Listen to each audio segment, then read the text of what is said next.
والإكرام على النبي الأمي المكي المدني القرشي الهاشمي الأبطحي سيدنا ومولانا ومقتدانا وهادينا أبي القاسم محمد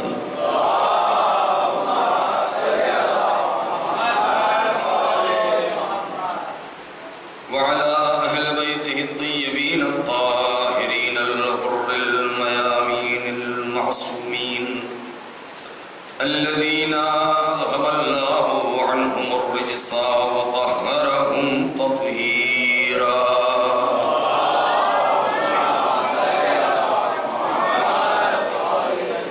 ولعنة الله على أعدائهم أجمعين من الآن إلى يوم الدين. أما بعد فقد قال الله الحكيم في كتابه الكريم بسم الله الرحمن الرحيم هل أتى على الإنسان حين من الدهر لم يكن شيئا مذكورا إنا خلقنا الإنسان من نطفة أمشاج نبتليه فجعلناه سميعا بصيرا.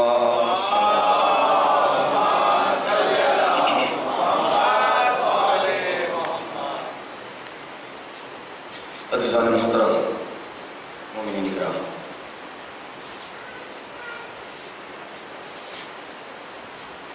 عنوان گفتگو آپ کے پیش نظر ہے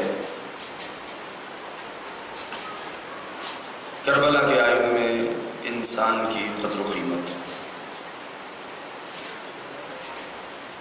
یا یوں کہہ دیا جائے کہ انسان کی حقیقت اور اس کا کمال کربلا کے آئینے میں. آج کی اپنی اس تمہیدی اور مختصر گفتگو میں جو بات آپ کی خدمت میں عرض کرنا ہے، پروردگار عالم نے قرآن مجید میں ایک سوالیہ انداز سے انسان کو مخاطب کیا ہے. ظاہراً سوال ہے، لیکن باطناً اور حقیقتاً ایک چیز کی خبر دی جا رہی ہے. هل أتى على الإنسان حين من الدهر. قرآن مجید کا بہت ہی مشہور اور معروف سورہ ہے، ہم اور آپ اس کی تلاوت کرتے رہتے ہیں کہ یہ سورہ 3 نام سے مشہور ہے، اور یہ تینوں نام اس سورہ کی پہلی ہی آیت میں ذکر ہوئے ہیں. سورہ هل أتى، سورہ دہر اور سورہ انسان. هل أتى على الإنسان حين من الدهر. کہنے کا مقصد یہ ہے کہ انسان اپنی قدر و قیمت کو پہچانے، یہی اس کا سب سے بڑا کمال ہے. بلکہ یوں کہا جائے کہ میں آپ کے سامنے نتیجہ گفتگو جو آخر میں بیان کیا جاتا ہے اس کو پہلے ہی بیان کر دیا جائے تو زیادہ بہتر ہے کہ انسان کی قدر و قیمت کیا ہے اور انسان کا کمال کیا ہے، کمال انسانیت کیا ہے. معمولاً ہوتا یہی ہے کہ نتیجہ گفتگو سب سے آخر میں بیان کیا جاتا ہے، لیکن نتیجہ گفتگو سب سے پہلے بیان کر دیا جائے تو بہتر اس لیے ہوگا کہ سوچنے میں آسانی ہوگی، گفتگو کرنے میں آسانی ہوگی. انسان کا سب سے بڑا کمال یہ ہے، سب سے بڑا باکمال انسان وہ ہے کہ جو انسان پیدا ہوا ہے انسان ہی بن کے دنیا سے چلا جائے. اس سے بڑا کمال انسان کا نہیں ہو سکتا، کیونکہ پروردگار عالم نے اسے انسان بنا کے بھیجا ہے اور وہ انسان ہی بن کے دنیا سے چلا جائے. یہی انسان کا سب سے بڑا کمال ہے. اس سے بڑی کوئی معراج نہیں ہو سکتی، اس سے بڑا کوئی کمال نہیں ہو سکتا، اس سے بڑی کوئی منزلت نہیں ہو سکتی ہے انسان کی، کیونکہ عبودیت کی معراج تبھی ہوتی ہے جب انسان انسان رہ جائے، کیونکہ اگر انسان انسان نہیں رہ گیا تو مقام عبودیت میں آ ہی نہیں سکتا ہے۔ مقام عبودیت میں صرف انسان آئے گا۔ کیوں؟ اس لیے کہ میں آپ کو وہ موقع یاد دلانا چاہتا ہوں کہ مقام عبودیت میں شاید آپ کے اور ہمارے ذہن میں یہ بات پیدا ہو کہ انسان سے پہلے بھی ملائکہ موجود تھے اور انہوں نے بارگاہ پروردگار میں سجدہ کیا، تسبیح کی، تہلیل کی، تقدیس کی، یہاں تک کہ جب پروردگار عالم نے اس بات کا ارادہ کیا کہ وہ روئے زمین کے اوپر انسان کو پیدا کرے تو فرشتوں نے ہی سب سے پہلے اعتراض کیا کہ کیا ہم تیری تسبیح نہیں کرتے، کیا ہم تیری عبادت نہیں کرتے، کیا ہم تیری تقدیس نہیں کرتے؟ عرش الہی پر سبوح القدوس کی آوازیں گونج رہی ہیں، تکبیر کی آوازیں آ رہی ہیں، عرش الہی مزین ہے ان اذکار سے۔ پھر آخر وجہ کیا ہے؟ جب اس سے پہلے تسبیح موجود تھی، تحلیل موجود تھی، رکوع کیے جا رہے تھے، سجود کیے جا رہے تھے، عبادت پروردگار ہو رہی تھی، تو پھر اس کا مطلب یہ ہے کہ پھر اب انسان کے بظاہر پیدا کرنے کی کوئی ضرورت نہیں ہے۔ اس نقطۂ نظر سے یہ میری تمہیدی گفتگو ہے، انشاءاللہ آپ کو لطف آئے گا بعد میں، کہ جس میں پروردگار یہ کہہ رہا ہے کہ وَمَا خَلَقْتُ الْجِنَّ وَالْإِنسَ إِلَّا لِيَعْبُدُونَ، کہ ہم نے انسان اور جنات کو نہیں پیدا کیا مگر مقصد اصلی یہ ہے کہ وہ میری عبادت کریں، تو عبادت تو اس کی ہو ہی رہی تھی۔ اب یہاں سے آپ دیکھیں کہ آیا پروردگار عالم کی عبادت جو فرشتے کر رہے تھے، تو یہ فرشتوں کو طریقہ عبادت بتایا کس نے ہے؟ یہ فرشتوں کو سلیقہ عبادت سکھایا کس نے ہے؟ آیا پروردگار عالم نے خود ان کی سرشت اور ان کے خمیر کے اندر یہ رکھ دیا تھا؟ ہاں، ہے بہت سے فرشتے ایسے ہیں کہ جن کو رکوع میں پیدا کر دیا تو وہ رکوع میں ہی ہیں، کچھ کو سجدے میں پیدا کر دیا تو وہ سجدے میں ہی ہیں، کچھ قیام کی حالت میں ہیں، کچھ ذکر کی حالت میں ہیں، یہ بات اپنی جگہ صحیح ہے۔ پھر آخر انہیں سلیقہ عبادت سکھایا کس نے ہے؟ یہ میں جو تمہید آپ کے سامنے سوالات رکھ رہا ہوں تاکہ بعد میں ہماری گفتگو میں آسانی ہو۔ دوسرا مقام انصاف سے بتائیں، جب تک ہم کسی مخلوق کو دیکھیں گے نہیں اور اس کی حقیقت سے آشنا نہیں ہوں گے، بہت توجہ، مثال اگر ہم نے کوئی مثال کے طور پر کسی جانور کے بارے میں، مثلا ہم نے کبھی بکریاں نہیں دیکھی ہیں اور اس کے بعد ہمارے سامنے کوئی بات آ جائے تو ہم کیسے مثال دیں گے بکری کی جب ہم اس کے بارے میں کچھ جانتے ہی نہیں ہیں؟ جب تک ہم نے کبھی دیکھا ہی نہیں ہے تو ہم اس کو جانیں گے کیسے؟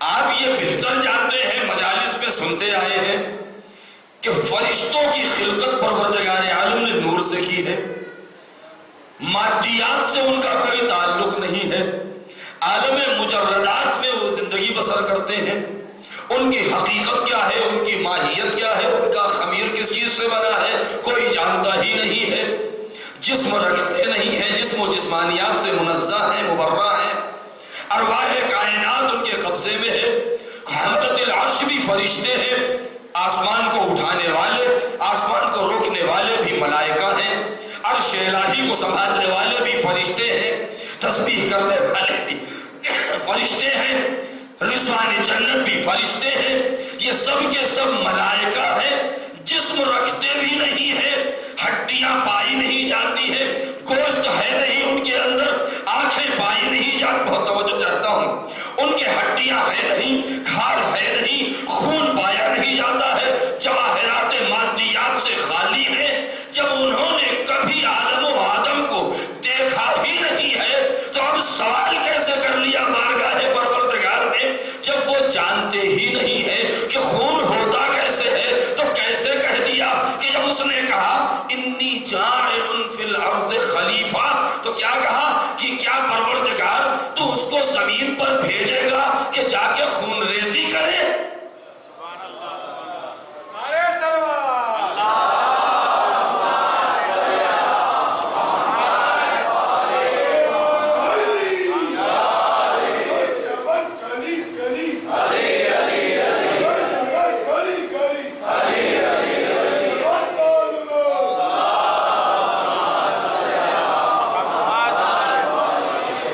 بھئی فرشتے جسم رکھتے نہیں، کبھی کسی کا قتل ہوتے دیکھا نہیں، ان کے سامنے کوئی مرڈر ہوا نہیں، خون کسی کا بہایا نہیں گیا، کوئی ایسی مخلوق آئی نہیں کہ جس کو، کیونکہ وہ ابتدا کی بات ہے کہ جس وقت جناب آدم ابھی خلق نہیں ہوئے ہیں، کیا تو اس کو زمین پر بھیجے گا کہ وہ جا کے زمین پر خون ریزی کرے؟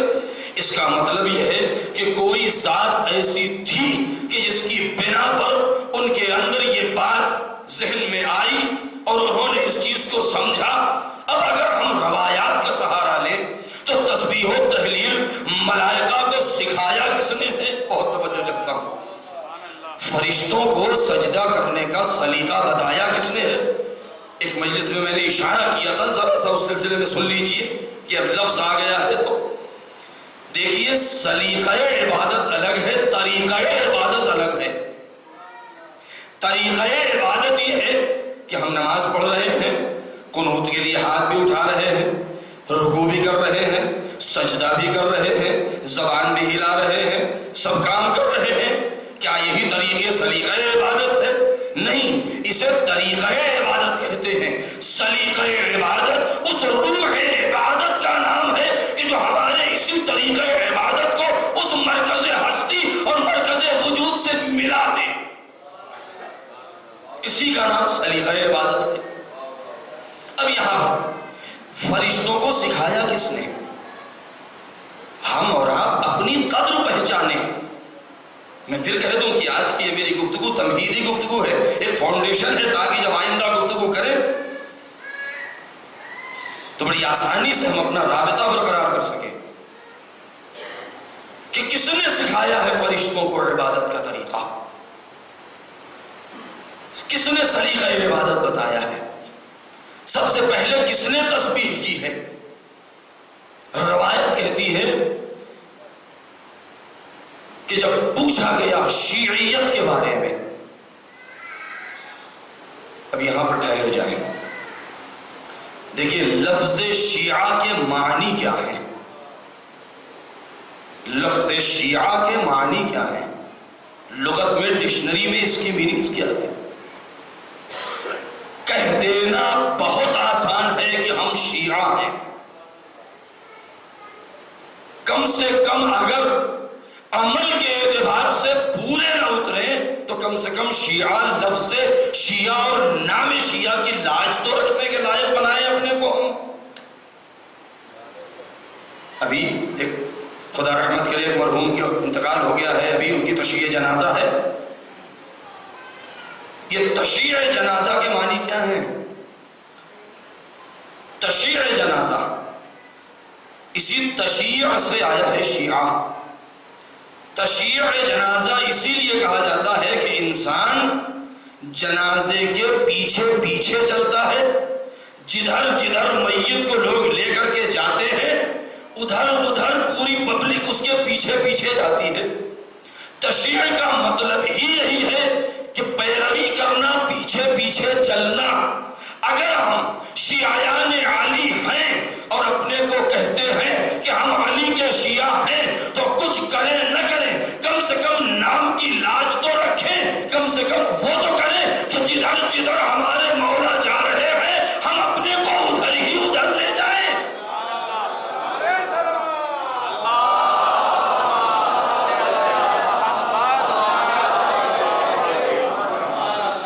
وہ جا رہے ہیں کسی اور طرف، ہم اپنے کو لے جا رہے ہیں کسی اور چیز کی طرف، اور اس کے بعد ہم یہ بھی دعویٰ کریں کہ ہم علی کے شیعہ ہیں۔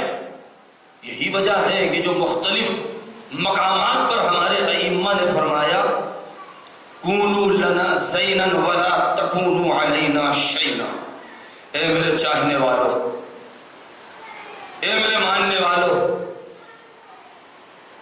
مجھے تمہارے اوپر فخر ہے لیکن تم ہمارے لیے باعث عزت بننا، باعث ذلت اور رسوائی نہ بننا۔ اس کا کیا معنی ہے؟ چھٹے امام مصحف ناطق صادق آل محمد امام جعفر صادق علیہ السلام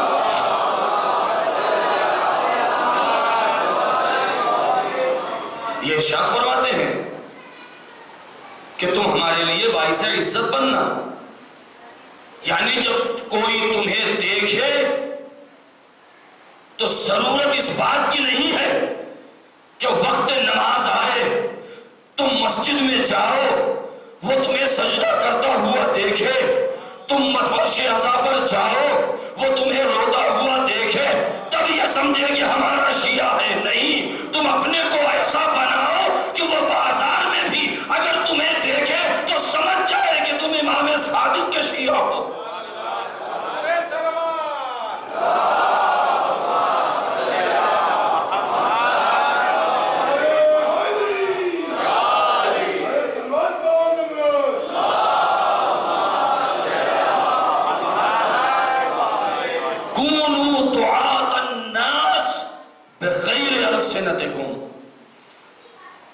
دعوت دینے کے لیے زبان کے استعمال کرنے کی ضرورت تمہیں نہیں پڑنی چاہیے.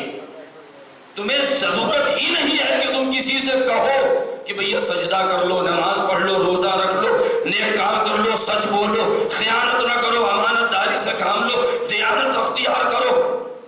نہیں، کونوا دعاة الناس بخیر السنتکم، تم لوگوں کو دعوت دو اپنی زبان کے علاوہ. ایک تیسرا مقدمہ آپ کے سامنے عرض کروں. 8ویں امام یہ فرماتے ہیں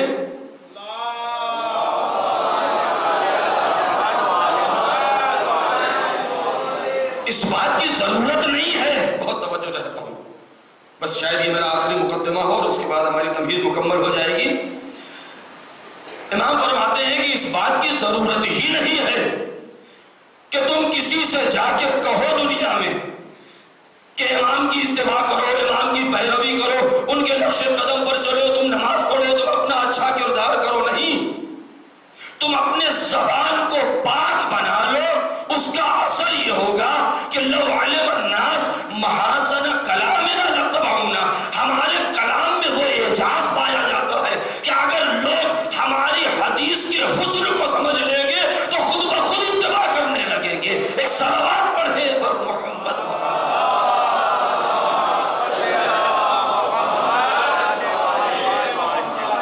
لو علم الناس محاسن کلامنا لاتبعونا، تمہارا کام صرف اتنا ہے کہ ہمارے اقوال کو ان تک پہنچا دو.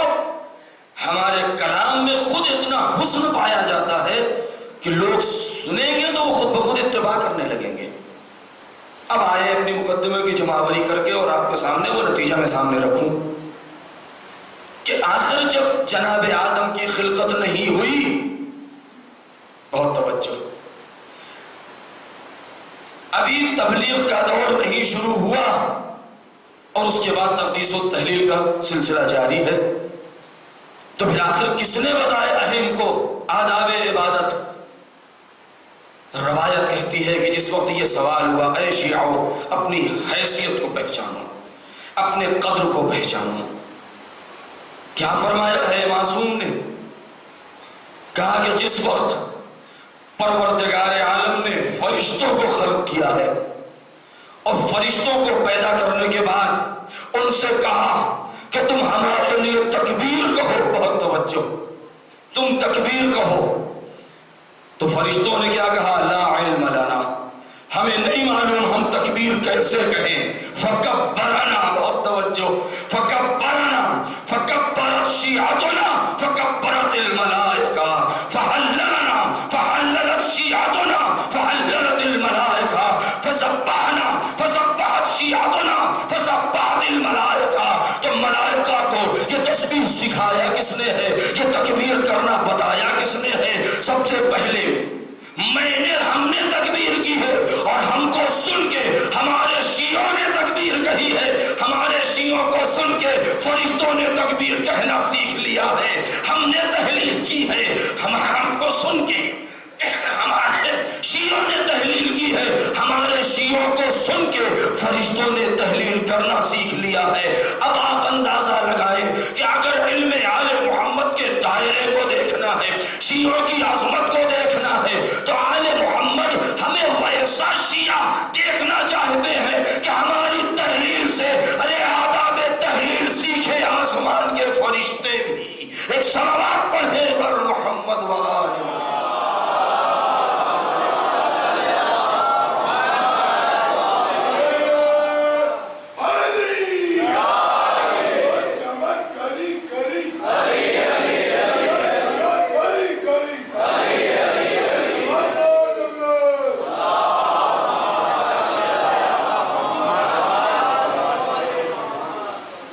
انسان اپنی حقیقت کو پہچانے.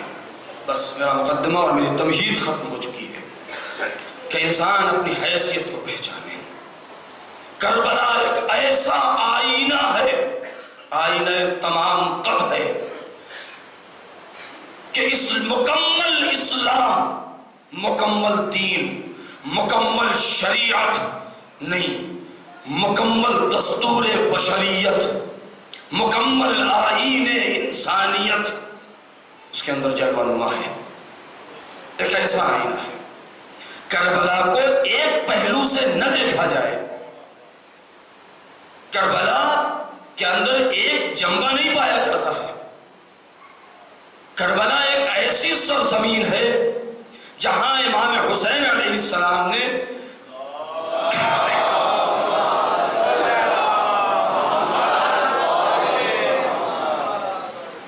ایسے کردار کے نمونے پیش کیے ہیں. میں نے ایک جملہ کہا تھا کہ حسین ابن علی اگر چاہتے، بہت توجہ چاہتا ہوں، اگر امام چاہتے تو خدا کی قسم میدان کربلا میں لشکر یزیدی سے زیادہ تعداد آپ کے سپاہ میں ہوتی. اس میں کوئی شک نہیں ہے، اس میں شک کرنے کی ضرورت نہیں ہے. اگر امام چاہتے تو سامنے والے سے زیادہ بھیڑ جمع کر سکتے تھے. ایک صلوات پڑھ کے ذرا تشریف آگے آ جائیے.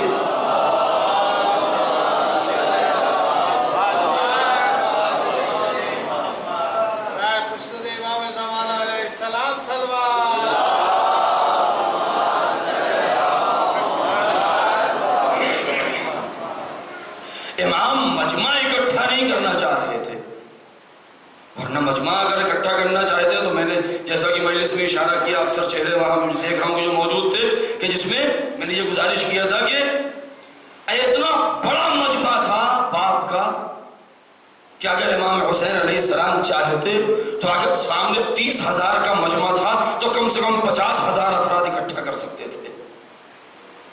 ایسی بات نہیں ہے. لیکن فرق کیا ہوتا؟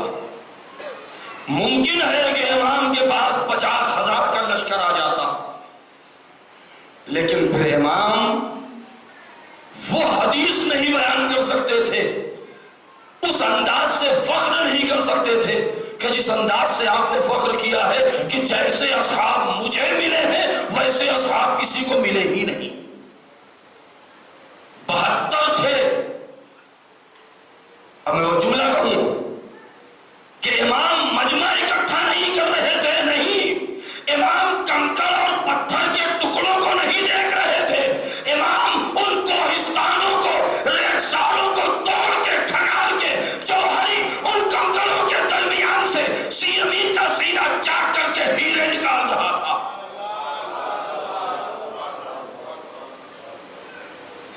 کہ جب ابو تراب کے لال نے زمین کے کلیجے کو نچوڑا ہے تو 72 قطروں میں کائنات کے جوہر نکلے گے.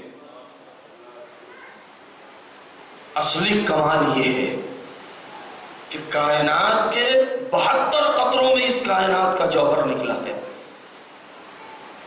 رسول خدا نے یوں ہی نہیں کہہ دیا ہے کہ ان الحسین مصباح الہدی و سفینۃ النجات، چراغ ہدایت ہے، کشتی نجات ہے. مثل اہل بیتی کا سفینۃ نوح من رکبها نجا ومن تخلف عنها غرق وہوا. کیا مطلب ہے اس کے؟ ان حدیثوں کے ترجمے کے اوپر غور کریں.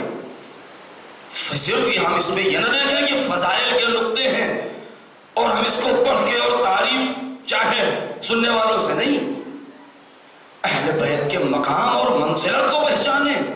جب ہم اہل بیت کے مقام اور منزلت کو پہچانیں گے تب یہ سمجھ میں آئے گا کہ انسانیت کا وقار کیا ہے، انسانیت کی عظمت کیا ہے اور اس کا مرتبہ کیا ہے. مثل اہل بیتی کا سفینۃ نوح، کہ میرے اہل بیت کی مثال سفینہ نوح کے مانند ہے. کیا معنی ہے اس کے؟ اب آپ سوچتے رہے اس چیز کو کہ جناب نوح کے زمانے میں جب طوفان آیا ہے تو اس پوری زمین، پوری کائنات میں سوائے ان افراد کے کہ جو کشتی پر تھے دوسرا کوئی نہیں بچا۔ یہ نہیں کہا جا سکتا کہ نہیں اس علاقے میں، اس ملک میں، اس شہر میں نہیں، اس پوری کائنات میں سوائے ان افراد کے جو اس کشتی کے اوپر تھے کوئی بھی نہیں بچا، سب کے سب غرق ہو گئے۔ دوسرا لفظ کیا ہے کہ غرق ہوا۔ رسول خدا فرما دیتے کہ ومن تخلف عنہا غرقا، کہ جو بھی سوار نہیں ہوگا وہ ڈوب جائے گا۔ اس کے بعد والا لفظ کیوں استعمال کیا ہے؟ سوچنے کا مقام ہے، لسان نبوت ہے، زبان رسالت ہے، زبان عصمت ہے، پیکڑ تطہیر ہے۔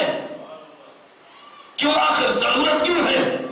ممکن ہے کہ آپ دیکھیں کہ ڈوبنے والے بہت ہوتے ہیں، کتنے ایسے ہوتے ہیں جو ڈوبتے تو ہیں لیکن ممکن ہے کہ انہیں تنکے کا سہارا مل جائے اور انہیں نجات مل جائے۔ لہذا پیغمبر نے یہ بھی کہا کہ وہ ڈوبیں گے، صرف ڈوبیں گے نہیں، غرقا و ہوا، ایسا ڈوبیں گے کہ ہمیشہ کے لیے فنا ہو جائیں گے۔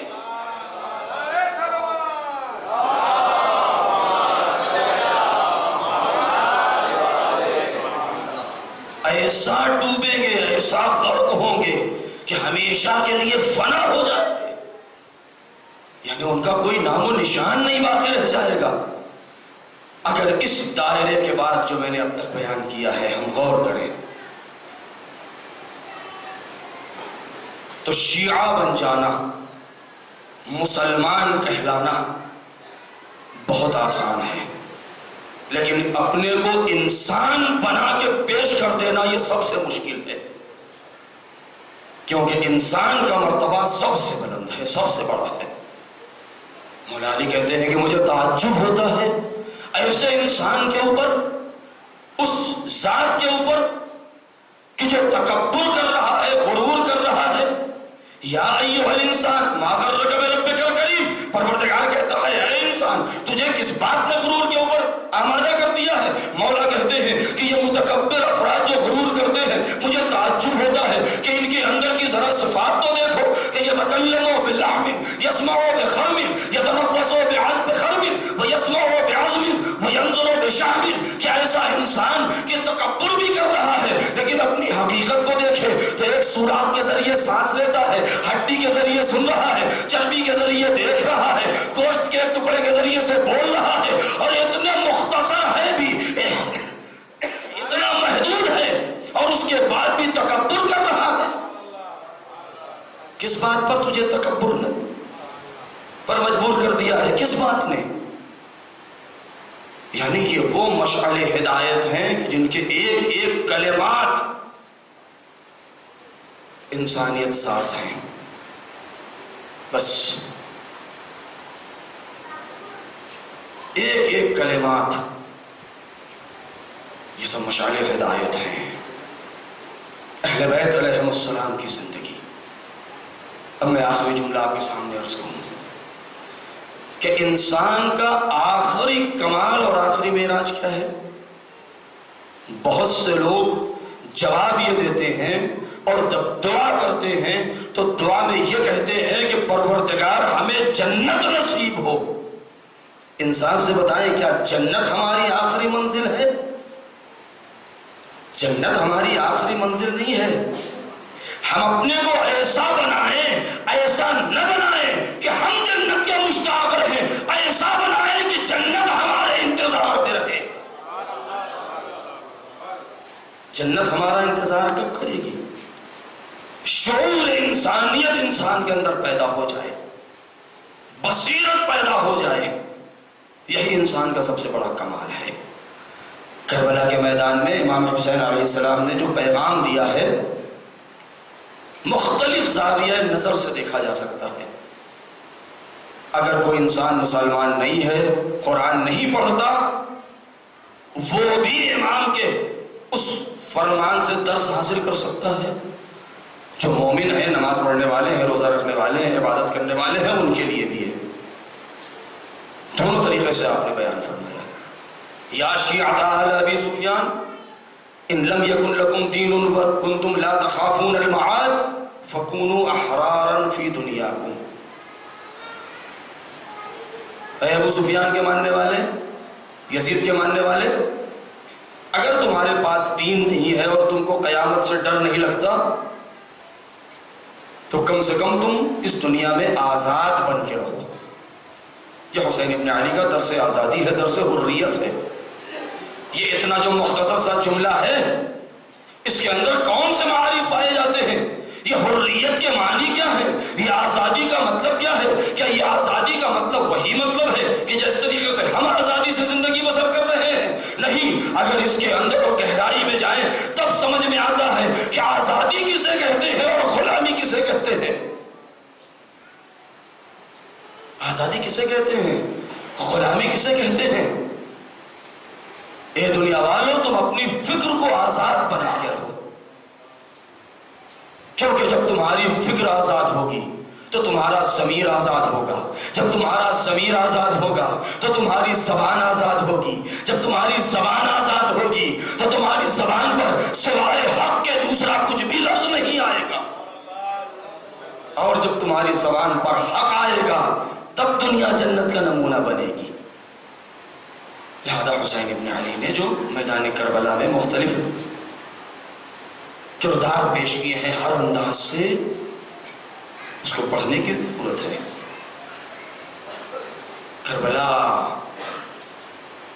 مشن ہے، تحریک ہے، کربلا حادثہ نہیں ہے۔ کتنے ایسے افراد ہیں، نماز ہو رہی ہے، اذان ادھر بھی ہو رہی ہے، اذان ادھر بھی ہو رہی ہے، قرآن پڑھنے والے ادھر بھی ہیں، قرآن پڑھنے والے ادھر بھی ہیں، حافظ قرآن ادھر بھی ہیں، حافظ قرآن ادھر بھی ہیں، پھر یہ اتنا بڑا فرق کیوں ہے 180 ڈگری کا؟ کوئی تو بات ہوگی، وجہ کیا ہے؟ دیکھیے امام حسین علیہ السلام نے جو مختلف اقوال ہیں آپ کے، کیا کہا؟ جب امام خطبہ پر خطبہ دیے جا رہے ہیں، تقریر پر تقریر کیے جا رہے ہیں، یہاں تک کہ 2 محرم سے لے کر کے 9 محرم کی رات شب عاشور اور صبح عاشور آپ نے آخری خطبہ جو دیا ہے اور عمر سعد سے جو آپ کی گفتگو ہوئی ہے، وہاں تک کتابوں میں موجود ہے۔ آخری میں آپ نے کیا کہا؟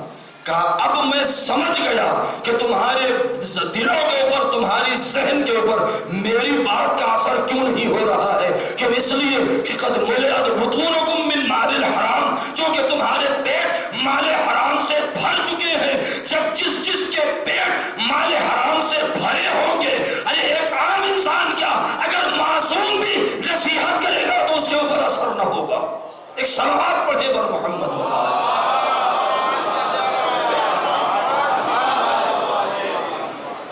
یہ وہ منارے ہیں۔ بس میری تمہید مکمل ہو چکی ہے، اب انشاءاللہ کل سے جو میں اپنی اصلی گفتگو شروع کروں گا، جس میں انشاءاللہ آپ کو لطف آئے گا، کہ کربلا ایک اس چرواگاہ کا نام ہے کہ جہاں ہر طریقے کے پیکر ہیں، ہر طریقے کے کردار ہیں، ہر طریقے کے کیریکٹر ہیں۔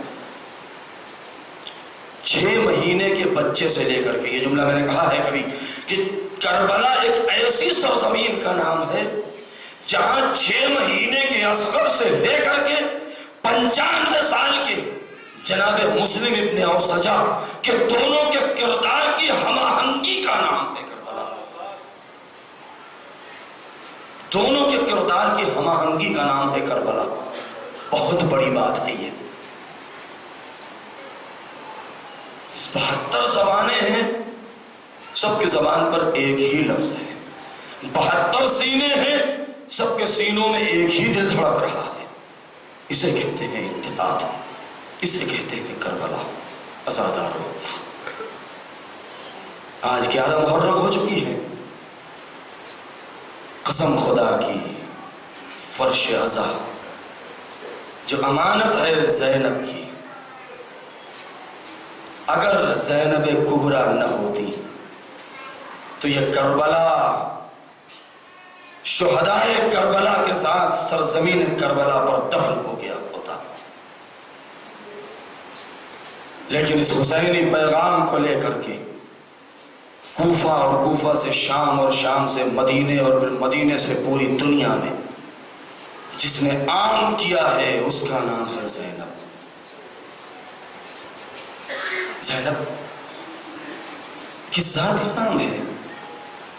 آپ سوچیں یہ سارے مقامات صرف آنسو بہا کے ہم مصاب ہو جائیں، یقیناً مصاب ہوں گے، ہمیں ثواب ملے گا، لیکن کبھی اس بات پر غور کریں، شمشیر لے کر کے بھوکے پیاسے سہی مگر تلوار لے کر کے میدان میں اتر جانا، دشمن کا مقابلہ کر لینا، گردن کٹا دینا آسان ہے، لیکن ہاتھ پسے گردن سے بندھے ہوئے ہو، ظالم تخت کے اوپر بیٹھا ہو، نیزہ بردار کھڑے ہو، بھائی کا سر دشت تنا میں رکھا ہو، اس کے بعد ایک خاتون حاکم کی آنکھوں میں آنکھیں ڈال کے اعلان حق کرتے، یہ بہت مشکل ہے۔ اسے کہتے ہیں کمال، اسے کہتے ہیں معراج صبر، کہ جب ایک مرتبہ پوچھا ہے کیف رأیت صنع اللہ بأخیک یا زینب، یہ حاکم پوچھ رہا ہے، نعوذ باللہ کہہ کیا رہا ہے؟ دو جملے اس نے کہے ہیں۔ پہلا جملہ کہا ہے کیف رأیت صنع اللہ بأخیک یا زینب، اے زینب آپ نے کیا دیکھا، خدا نے آپ کے بھائی کے ساتھ کیا کیا ہے؟ استغفر اللہ، یعنی وہ اپنے زعم ناقص میں، حکومت کے زعم میں وہ جملہ جو استعمال کر رہا ہے کہ یہ جو حسین کا قتل ہوا ہے یہ معاذ اللہ خدا نے کیا ہے، تو جناب زینب کیا کہتی ہیں؟ ما رأیت الا جمیلا، کہ میں نے سوائے حسن و جمال کے کچھ دیکھا ہی نہیں۔ اللہ اکبر، بھائی کا سر نو کے نیزہ پر آ جانا جمال ہے، اصغر کے گلے پر تیر لگ جانا اچھائی ہے، اکبر کے سینے پر پرچی کا پھل لگ جانا کیا حسن ہے، قاسم کی لاش پامال ہو جانا کیا یہ زیبائی ہے، اور محمد کا قربان ہو جانا کیا یہ جمال ہے؟ نہیں، پھر جمال کیا ہے؟ ما رأیت الا جمیلا، میں نے سوائے حسن و جمال کے کچھ دیکھا ہی نہیں ہے۔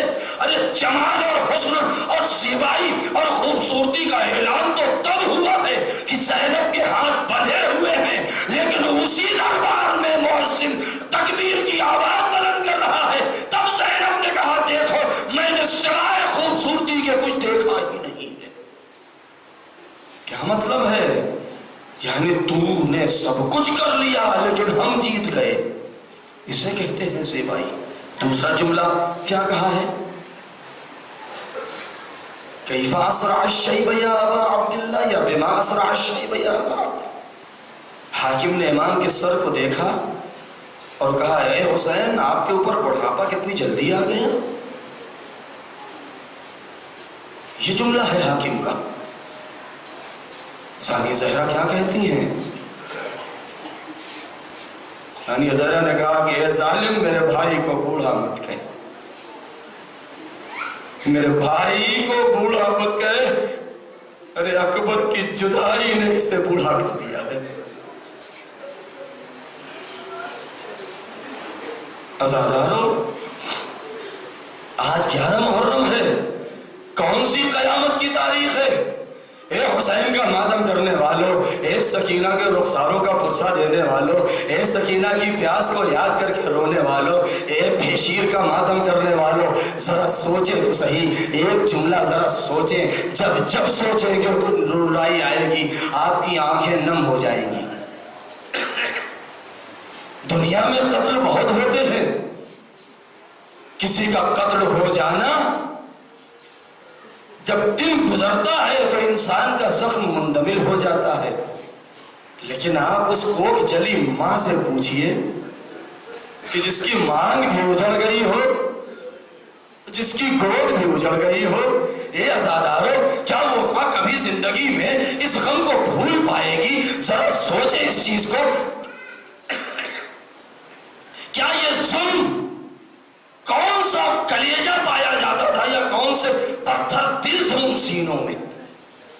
ایک ماں ہو کربلا سے کوفے تک اور کوفے سے شام تک کہ جس کی مانتا رہ رہ کے مچل رہی ہو، ہائے صرف اس نے اپنے بچے کو قتل ہوتے نہیں دیکھا ہے۔ ذرا تصور کریں اگر ماں اپنے بچے کو قتل ہوتا ہوا دیکھے تو شاید صبر کر لے، لیکن ذرا رباب کے دل سے پوچھے کہ رباب نے کیسے برداشت کیا ہوگا کہ جب خود بے قجاؤ اونٹوں کے اوپر جا رہی ہے اور پہلو میں ایک ننھا سا سر حائلوں کے نیزہ پر جب رباب کی نظر پڑتی رہی ہوگی، ایک مرتبہ ارے قوم کی گرمی مچل جاتی رہی ہوگی۔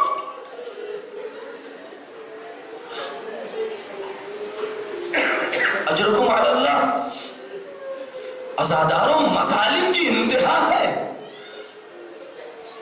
شام غریبہ گزر چکی ہے، جناب زینب نے کس مصیبتوں میں شام غریبہ کو گزارا، بچوں کو کیسے بہلایا ہوگا۔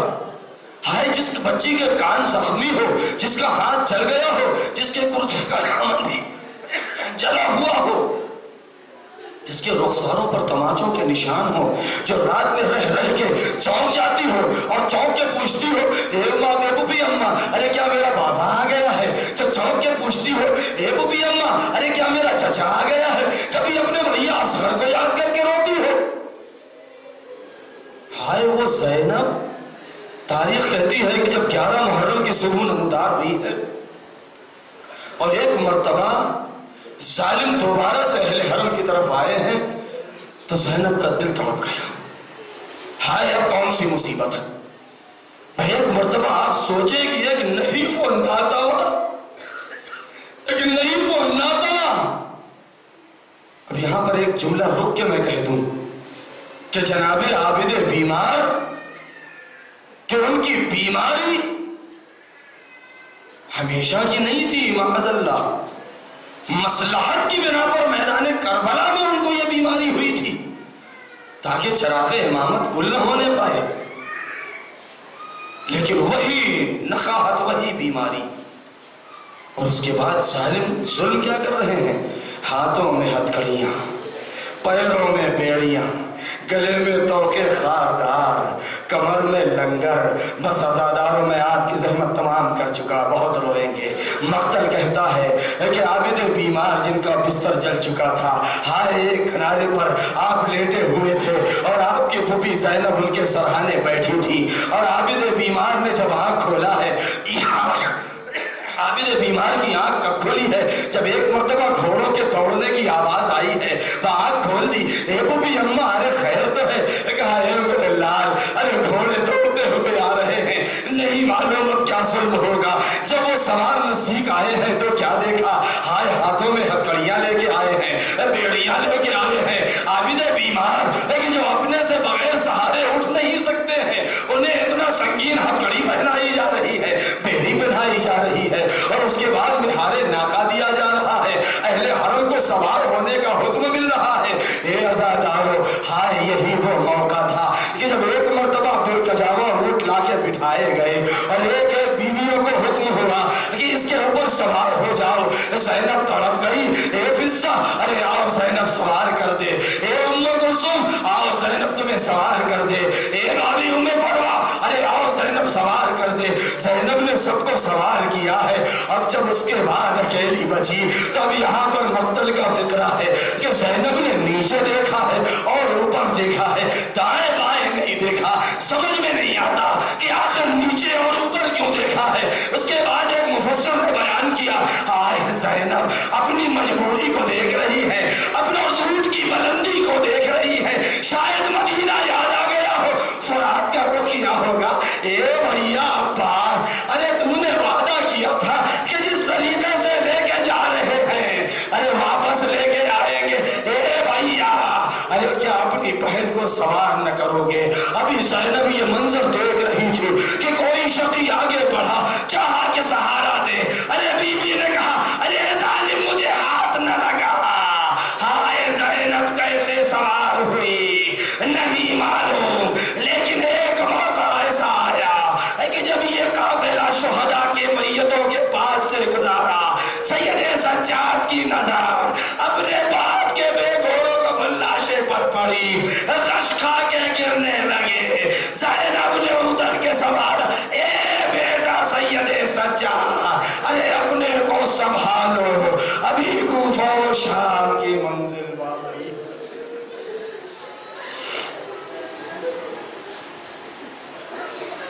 الا لعنت اللہ علی القوم الظالمین وسيعلم الذين ظلموا أي منقلب ينقلبون۔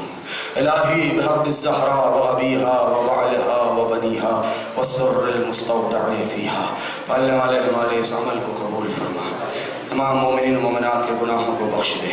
پروردگار آج جو جناب ذکی حیدر صاحب جن کا انتقال ہوا ہے، پالنے والے انہیں جوار معصوم میں جگہ میں رحمت فرما۔